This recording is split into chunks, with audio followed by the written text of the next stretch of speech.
Hi everyone, it's Jennifer Hoffman of enlighteninglife.com, and I want to comment on what's going on today. It's July 8th, 2015, and kind of tie it into all the energy work we've been doing lately. So if you're like me, the last few days you haven't been sleeping well, you've been waking up at 3:33 or 4:44 a.m. and couldn't go back to sleep or been up all night. Well, what's happening? Well, a couple things. First of all is we are getting a lot of downloads of energy, and we're expanding our energy field. So whenever that happens, you get a little bit disconnected, or I'm going to say unbalanced energetically, and either you sleep a lot or you can't sleep at all. Your body is really hyper activated. Well, that's one part of the process. So the other part of the process then happens when the energy that we're receiving conflicts with the energy that we have. And on a wider scale, that's also happening in the world. So the energy the world is opening up to is conflicting with the energy in the world. And by the energy in the world, I mean the energy that runs the world, or that the 3D paradigms, the paradigms of domination and control. If you've listened to the New Earth energy calls, I've talked about energy cycles. And an energy cycle is literally like, well, think of CERN. It's a big wheel, and the energy goes around and around that wheel, and it just feeds itself. Well, when you start expanding your energy, you break out of that energy cycle. But and I'm going to call them the powers that be, or the ubiquitous they need our energy. They need that 3D fear-based kind of energy that allows them to have control. They don't want us escaping from the cycle. So what happens, and if you notice today, there was this big technology glitch, and the Wall Street Journal, New York Stock Exchange, and United Airlines all had a technical issue, and they all went offline. Come on. I used to run big software systems, and I know that it is impossible for those systems to go offline accidentally at the same time and during the same time frame. And I'll tell you why.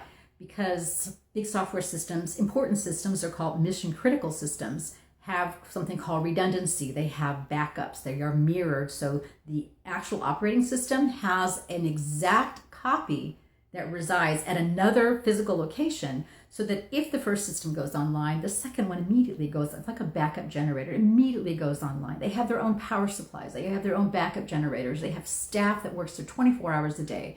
They have a full set of network engineers and database engineers, people who know exactly what to do if a system goes offline. They have contingency plans. They have emergency plans that are written up, and I know because I used to write those.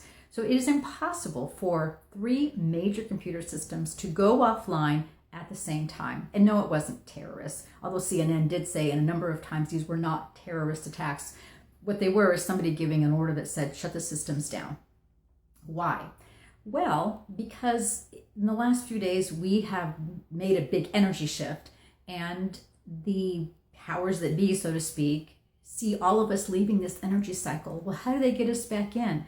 They create something fear-based. They try and scare us. They try and show us that we don't have any control. Look at how easily things get disrupted, or how easily we can screw up the technology and mess up your lives, when it's really just a ploy, if you want to call it that, to bring us back into this energy cycle where we are feeding their energy. Well, what's the solution? Understand that we have free will. Free will is consent. So whatever you consent to, this is what you put your intention on, is where your free will goes.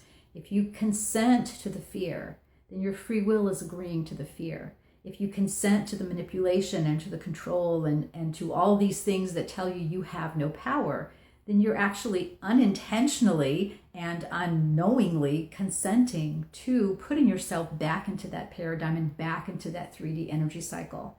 It's really your choice. And the more fear-based things that happen around the world, the more incidents like this really are confirmation for us to know just how far we've gotten and just how far out of these energy cycles we are. So the farther we get out of the energy cycles, the more that we know how much we're distancing ourselves by what happens afterwards. As I was writing a couple posts today, I had this vision of the zoo when the sign said, "Don't feed the animals." So I would give that to you as advice. Don't feed the animals. Yes, it's disruptive, and I'm sorry if you happen to be on a United flight today and anywhere in the world and you had to sit in the airport for hours, and while that's inconvenient, if you read David Wilcox, he talks about something like that. He said the fear that we have is their food. So if we have no fear, we're not feeding the animals. And the other part of that is we have our own energy field. So each of you has an energy field that's powered by your beliefs. Your beliefs are energy. If you believe in something, you're actually energetically consenting to it and you're energetically creating it. So think about your beliefs. What do you believe about the world? What do you believe about yourself? All of those things together, all of your beliefs together, create the reality you live in individually, and they also participate in the collective reality. So if I talked about this, I think on the radio show, and I talked about it in one of the classes I just gave, think of, and we'll use the number 10 because it's a small number and you can make it 5, but 10 works better. So think of you sitting in a circle with 9 other people. So there's 10 of you all together and you have a belief. So your belief, you stick your belief in the circle and your belief goes to, and your energy, everybody else in the circle.